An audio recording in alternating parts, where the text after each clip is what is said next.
সিলেটে ঘরোয়া ক্রিকেটের নতুন সংযোজন এনসিএল টি-20 টুর্নামেন্টের আগে উন্মোচন করা হলো ৮ দলের জার্সি। সেই সঙ্গে টুর্নামেন্টে উত্তাপ বাড়াতে অনুষ্ঠিত হলো ক্যাপ্টেন্স মিট। বিপিএল এর আগে এনসিএলকে নিজেদের ঝালাই করে নেয়ার মঞ্চ হিসেবে দেখছেন দলগুলোর অধিনায়করা।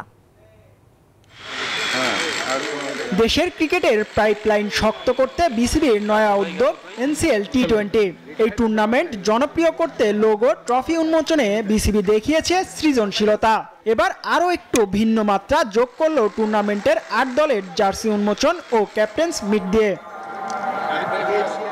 এনসিএল টি-20 টুর্নামেন্টের পর্দা ওঠার আগের দিন সিলেট আন্তর্জাতিক স্টেডিয়ামে ৮ দলের অধিনায়কদের পরিচয় করিয়ে দেওয়া হয়।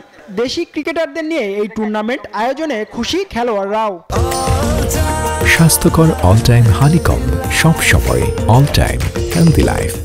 আমরা বিপিএল বাদে শুধু আমাদের ডোমেস্টিক প্লেয়াররা যারা আছে তারা টি-20 একটা টুর্নামেন্ট আমরা অনেকদিন ধরেই চাচ্ছিলাম, তো এটা অনেক ভালো একটা ইনিশিয়েটিভ যে এই বছর থেকে হচ্ছে। আর ইনশাল্লাহ খুব কম্পিটিটিভ টুর্নামেন্ট হবে। আজকে প্র্যাকটিসে দেখে মনে হচ্ছে he is in a good rhythm. ইনশাল্লাহ আমরা ভালো কিছু আশা করব ওনার কাছ থেকে। আগামী 30 ডিসেম্বর থেকে শুরু হতে যাওয়া বিপিএল এর প্রস্তুতি মঞ্চ হিসেবে ধরা হচ্ছে ক্রিকেটের সংক্ষিপ্ত ফরম্যাটের এই টুর্নামেন্টকে।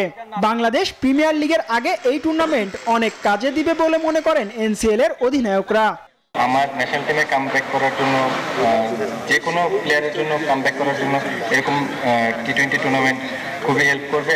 এনসিএল এর সর্বনিম্ন টিকিট মূল্য ধরা হয়েছে 50 টাকা। টিকিটের দাম কম থাকলেও ক্যাপ্টেন্স মিটে আভাস মিলেছে টুর্নামেন্টে প্রতিদ্বন্দ্বিতাপূর্ণ লড়াইয়ের।